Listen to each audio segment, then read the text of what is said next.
He stole secrets from the United States government, which revealed that, yes, our own government was spying on ordinary Americans, invading our privacy. And guess what? It still continues to this day. Today, we're going to be talking about the famous 37-year-old whistleblower, Edward Snowden, who was behind the biggest intelligence leak back in 2013, and his latest critiques of Bitcoin as part of an ongoing journey of ensuring privacy and raising some awareness around it. Important discussion. Now, on Saturday of this week, the former CIA subcontractor and privacy enthusiast, who's been in hiding as a result, has made his opinions clear about the allegations surrounding Bitcoin's privacy policy, and he had a strong retaliation against Alex Gladstein, who called Snowden's latest interview a disaster. And on May 6th, Snowden has made an appearance with Marta Belcher from the Electronic Frontier Foundation, where he spoke out about the financial surveillance from the government and how it's been getting out of hand for the last 50 years, and it's how all integrated in all aspects of our life, from everything we do. And by the way, when we think about the future of currency, when we think about the future of what the Federal Reserve plans to do with its own digital currency, they're going to know everything we are doing. So Snowden talked about how it's involved in basically studying our entire lives, every aspect of our lives, ranging from just simple little things and conditions that people rarely read to the dossier those corporations make for each user that when you're signing in. You don't read that stuff. It's TDLR, right? Too long, didn't read. TLDR. Too long, didn't read. Too long, didn't read. Anyway, most people don't ever pay attention to that stuff, and it provides an interesting sort of endless scroll for these companies. He explicitly explained that the Pandora's box is currently being opened as the public have now become more and more aware of the privacy rights.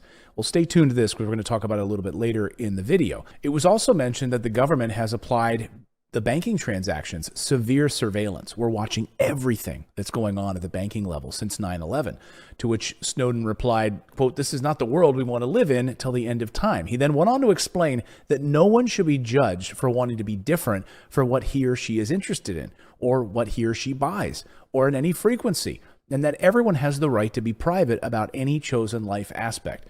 So take a look at this clip taken from this interview. The idea of the Bitcoin protocol, the peer-to-peer electronic cash system, is the idea that we can send these payments to anyone permissionlessly.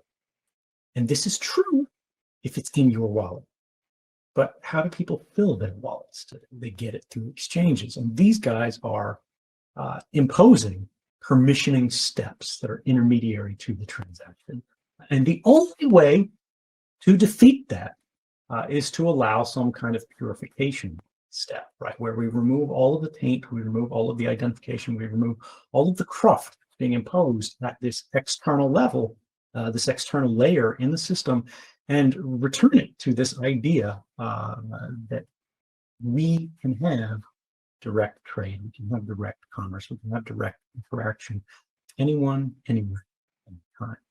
Until we recognize that and realize that and enforce that, or at least provide opportunity through the protocol level, crypto hasn't gotten to where it needs to be. So Snowden clearly thinks that the Bitcoin developers have a long way to go when it comes to the privacy settings.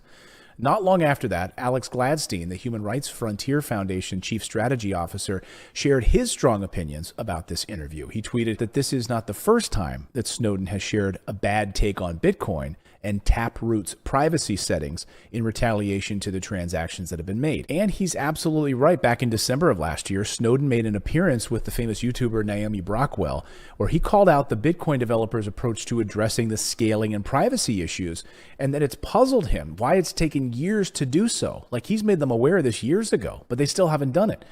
But following the interview with Marta Belcher on Decrypt's Ethereal, Gladstein then made a tweet where he called the Snowden critiques and the entire interview a total disaster. The tweet reads like this: "Respect Snowden for his work on privacy and his criticism of CBDCs, but this clip is a disaster.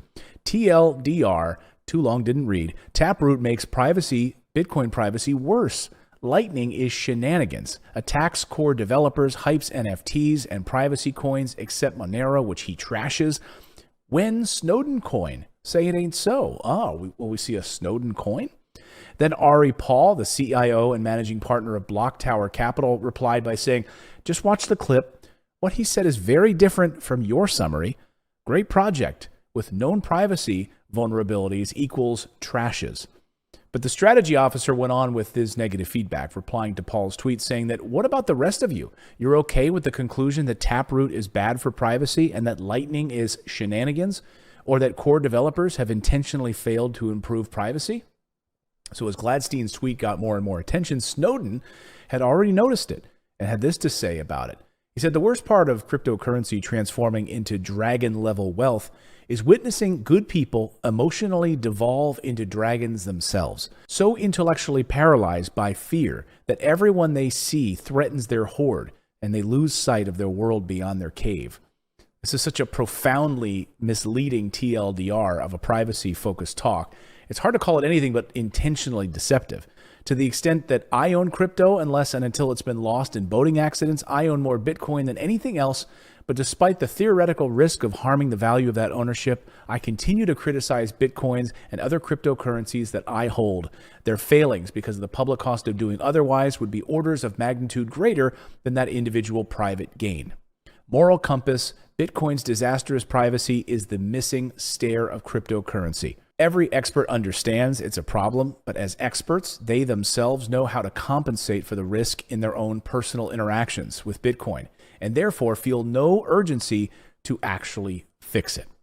He went on then to defend his previously shared opinions about cash transactions, saying the central property of cash is its fungibility, meaning a dollar spent by a plumber is honored equally to one spent by a security worker. They are indiscriminate. Adversarial chain analysis of Bitcoin's public ledger reduced its fungibility over time. Only privacy guarantees fungibility, he said. But to others who had opposing opinions like Matt Corallo, Snowden said Taproot nor Lightning come even close to addressing Bitcoin's privacy problems, and in fact even provoke arguments for how they hurt it, at least short term.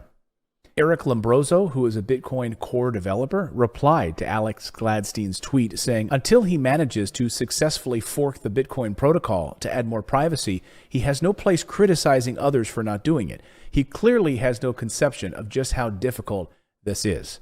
Lombroso suggested that making Bitcoin a decentralized database with various stakeholders around the world more private was both a technical feat and an implementation challenge. However, Taproot will not be updated until November. So until then, expect to hear a lot more about whether it goes far enough in keeping with Bitcoin's privacy allegations, or if we're on the way of witnessing cryptocurrency becoming mainstream. What do you think?